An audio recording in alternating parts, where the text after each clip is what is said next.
So the Wicklow Mountains have played a huge role in the development of myself and my friend Paddy as outdoor enthusiasts and as athletes. We put aside 5 days at the end of November into the start of December to complete a route that is known as the Wicklow Round. So this was never going to be a record attempt. Very much the opposite. This was going to be a time when we disconnected from the technology, disconnected from the idea of pace and training and all these metrics that really dictate our activities in the mountains for the majority of the year. Disconnect from all of that and just really reconnect with the mountains. Well, here we are there now. Grand old afternoon. We've got the Capure Gate in the background here. Paddy's about 45 minutes late and we're gonna go for a little skip around the garden. It's an absolutely glorious day at the end of November. It's fucking so cold. It is Baltic. We'll get started, will we? Yeah. So as you can imagine, spirits were pretty high as we're making our way up Capure, the first mountain on the loop. Fresh legs, fresh minds. Paddy and I both off the back of a bit of an off-season following Paddy's expedition race and my off-season after mountain running. We'll just do a lap of the aerials. I think the break point is over the side. Here's me now, we'll take a selfie. This is Capure, peak number 1. So we giggled and joked over the first few mountains. Hi! We're in Narnia. Capure, Carrickmore and Gravale. Never been on this hill before. But look at the sun over Malin. Colour in the clouds, just exceptional. Definitely closing in this side. We're probably gonna feel a bit of this weather now in the next 10-15 minutes. Well, here we are. The sun has kind of set, but you wouldn't know because we're in a little bit of a snow cloud, sort of like hail / sleet, heading into the nothingness now. For you, we've got Monocleve on, east top here. You probably can't quite see it, to be honest. Probably can't even see us. You should probably put head torches on, Paddy. It is the middle of the fair. Just about to see it. This is our proof. Monocleve on. Alright, let's get out of here. Yeah, it's fucking cold up here. Probably what sort of temperature do you think, Pat? With wind chill, it's easily -5. What do you reckon? Yeah, it's Like I have ice on my base layer. Look, see if you can see this. There's ice on my base layer there. So it's like fucking cold. Is it a water bottle?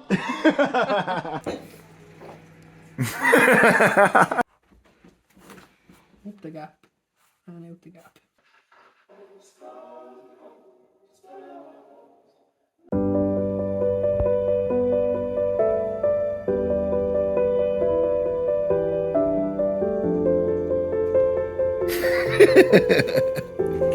How are we? How'd you sleep? I had a fucking very, very good sleep. As a food scientist, what's your nutrition strategy for day 2, Paddy?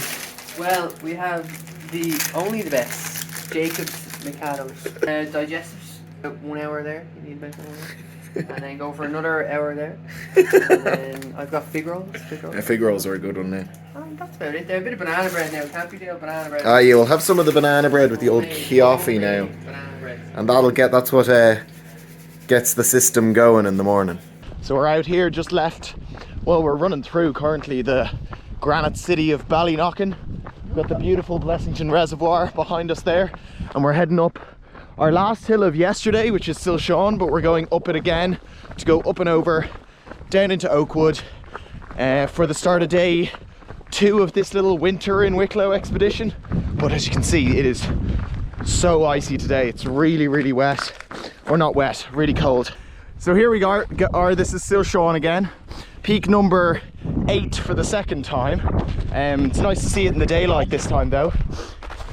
So we made our way off our first mountain of day 2 down to the Wicklow Gap Road, where we met up with fellow mountain runner Michael Dowling, who was going to join us for some of his home hills. I know he said Ballygee Bridge, but fucking always like.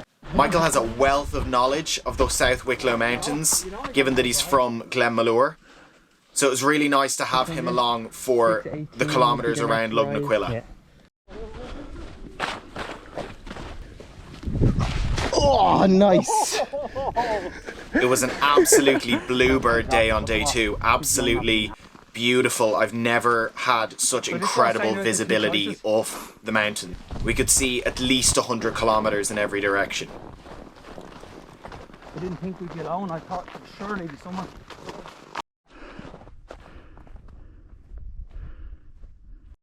So where are we, Pat? We're on Caraway Stick. Yeah. The most deceiving or the most deceptive of them all. Absolutely nothing to market. Only the local knowledge. From this man here, the man from the Glen. Descending down off the mountains, we headed to the Glenmalure Lodge. Up there now, table there now. Hey. All the like doors and but even the mainly wood, but all the I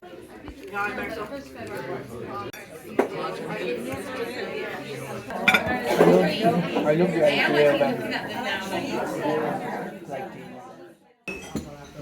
Not a bad start to the day. Day 3 started off with a bougie breakfast in the Glenmalure Lodge. We started off with orange juice, we had a vegetarian fry-up. Alright, we are leaving the Glenmalure Lodge behind us, but we have some company today. And on day 3, we decided to take it nice and easy on day 3. We went for a bit of a hike from Glen to Glen over to Glendalough with my girlfriend Rosie and the Spaniels.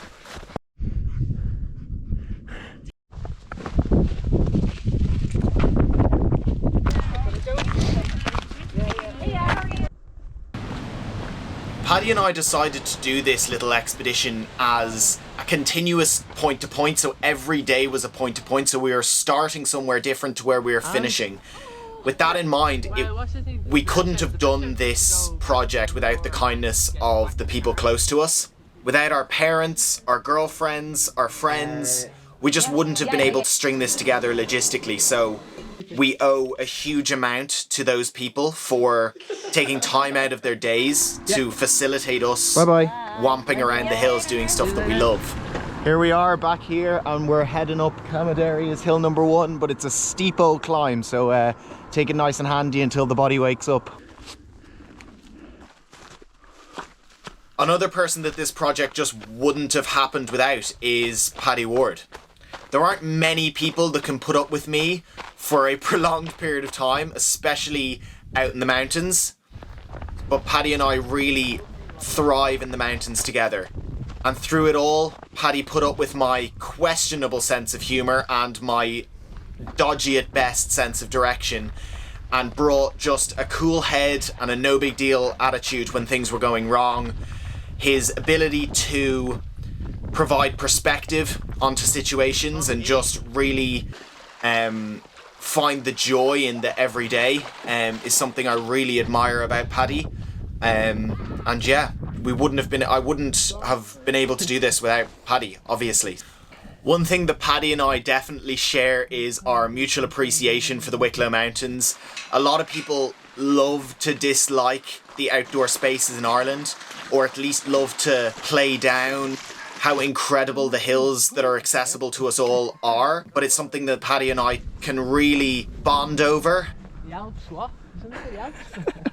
And just a mutual respect and appreciation for these incredible hills that we're so lucky to have on our back doors and have the desire to explore them together. Last peak of the mountain, last peak of the day. We've got something not particularly chillos planned once we get back to the car. That was one of the slowest days I've had out in the mountains, but definitely one of the more challenging. Like, I just don't think there's a way to move fast on that terrain. Whoa! That is perfect. So we've only got like 17 seconds on the memory card here, but we're in Fodsail Saunas. What a place to finish a big day on the hills. Sweat.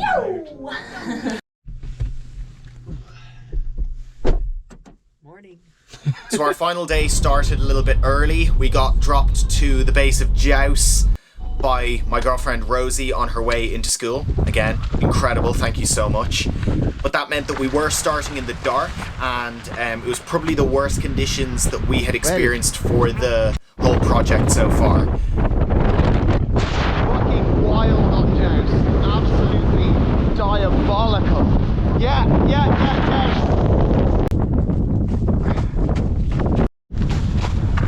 I'll tell you this, the North Wicklow Hills really came out to play. This is definitely the worst conditions we've had for the whole thing, but at the same time, having a great time. What is wrong with me?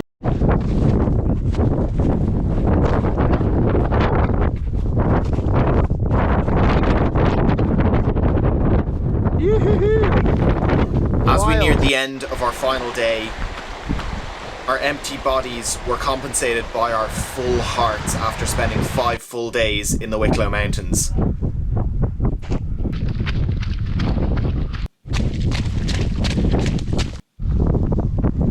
We hit the road and headed back to the gate where we started.